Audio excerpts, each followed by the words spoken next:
এবার বদলে যাচ্ছে অন্নপূর্ণা যোজনায় টাকা দেওয়ার নিয়ম। হ্যাঁ, আগের নিয়মে কিন্তু আর আপনারা অন্নপূর্ণা যোজনার যে 3,000 টাকা করে মহিলাদের ব্যাঙ্ক অ্যাকাউন্টে সেটা পাবেন না। অলরেডি বেশ কিছু মহিলারা ব্যাঙ্ক অ্যাকাউন্টে অন্নপূর্ণা যোজনার 3,000 টাকা পেয়ে গেছেন।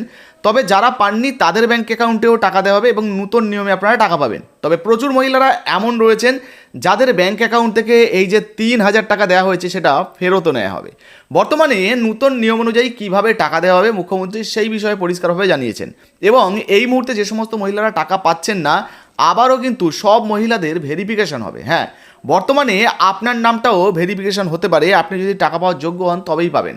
চলুন বর্তমানে অন্নপূর্ণা যোজনার টাকা দেওয়ার নিয়ম নিয়ে কী জানানো হয়েছে এবং কাদের ভেরিফিকেশন হবে, কাদের টাকা ফেরত নেওয়া হতে পারে, এই বিষয়ে কী জানানো হয়েছে এক এক করে দেখিয়ে দিই।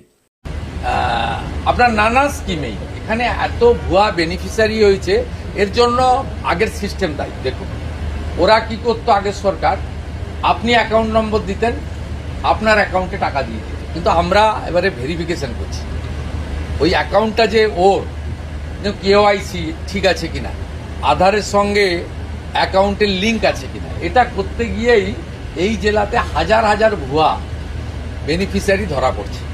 সেই জন্য আমি জেলার মানুষকে বলবো যে 2 মাস আমাদের সময় দিন।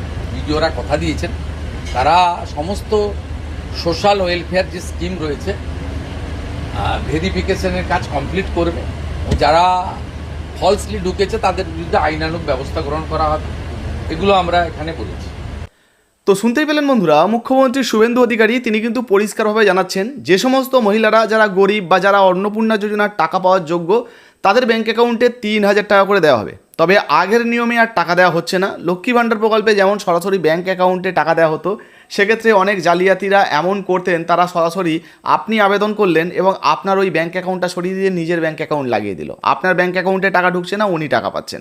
তো সেই জন্যই যাতে এই ব্যবস্থায় অস্বচ্ছতা না থাকে, সেই জন্য এই সিস্টেমটাকে বন্ধ করে দিয়ে এবার কিন্তু ডিবিটির মাধ্যমে টাকা দেওয়া চালু হয়েছে। আপনাদেরকে এই নিয়ে আগেই জানিয়েছিলাম। অর্থাৎ এবারে ভেরিফিকেশান হচ্ছে। যে সমস্ত মহিলারা আবেদন করছেন তাদেরকে কিন্তু ভেরিফিকেশনও করা হচ্ছে যে সেই মহিলার ব্যাঙ্ক অ্যাকাউন্টেই টাকা যাচ্ছে কিনা। সেই জন্যই আপনার আধার কার্ড ধরেই কিন্তু ব্যাঙ্ক অ্যাকাউন্টে টাকা দেওয়া হচ্ছে। অর্থাৎ আপনার বাড়ির কোনো মহিলা যদি অন্নপূর্ণা যোজনায় আবেদন করে থাকেন তাহলে তার আধার কার্ড হিসাবে টাকা দেওয়া হবে এবং যদি আপনার ব্যাঙ্ক অ্যাকাউন্টের সঙ্গে ডিবিটি লিঙ্ক থাকে আপনার ব্যাঙ্ক অ্যাকাউন্টে টাকা ঢুকবে। এছাড়াও তিনি জানিয়ে দিয়েছেন যে সমস্ত মহিলারা অনিয়ম করে টাকা পেয়েছেন বা অযোগ্য যে সমস্ত মহিলারা টাকা পেয়েছেন, যারা টাকা পাওয়ার কথা নয়, ভুল তথ্য দিয়ে আবেদন করে তারা টাকা নিয়েছেন, তাদের কাছ থেকে কিন্তু টাকা ফেরত নেওয়া হতে পারে এবং তাদের জন্য উপযুক্ত ব্যবস্থাও কিন্তু নেওয়া হতে পারে। মানে বুঝতেই পারছেন, এবার কিন্তু অন্নপূর্ণা যোজনায় কড়াকড়ি করা হয়েছে এবং শুনতেই পেলেন 2 মাস ধরে কিন্তু ভেরিফিকেশন চলবে। এই ভেরিফিকেশনে যদি আপনার নামটা উঠে আসে, সেক্ষেত্রে আপনি যদি যোগ্য হন তাহলে আপনার ব্যাঙ্ক অ্যাকাউন্টে টাকা ঢুকবে। এখন অনেকের মনে প্রশ্ন ছিল, দাদা আমাদের তো আন্ডার ইনকোয়ারি এসেছিলো, আমরা সমস্ত ডকুমেন্ট জমা করেছি, এবার কবে টাকা পাবো? দেখুন, আমরা যতটুকু খবর পাচ্ছি যে কিছু কিছু মহিলার টাকা অলরেডি ঢোকা শুরু হয়েছে, আবার হয়তো সামনের সপ্তাহের মধ্যে আপনাদের ব্যাঙ্ক অ্যাকাউন্টে টাকা ঢুকতে পারে। আর তারপরেও যদি এই মাসে আপনারা নাও পান তাহলে আগামী মাসে আপনার যদি অ্যাপ্রুভ হয়ে যায়, আপনি কিন্তু অন্নপূর্ণা যোজনার যে 3,000 টাকা আপনার ব্যাঙ্ক অ্যাকাউন্টে পেয়ে যাবেন। তো এই মুহূর্তে অন্নপূর্ণা যোজনা নিয়ে আপনার যদি কোনো প্রশ্ন জিজ্ঞাসাবাদ থাকে তাড়াতাড়ি কমেন্ট সেকশনে কমেন্ট করে জানান। ভিডিও ভালো লাগলে লাইক দিয়ে শেয়ার করে দেবেন। ফেসবুক থেকে দেখছেন, ফলো করেননি অবশ্যই ফলো করে পাশে থাকবেন। আর ইউটিউব থেকে দেখলে সাবস্ক্রাইব করতে ভুলবেন না। হ্যাঁ, ফ্রিতে লাইক দিয়ে শেয়ার করে দেবেন। ধন্যবাদ।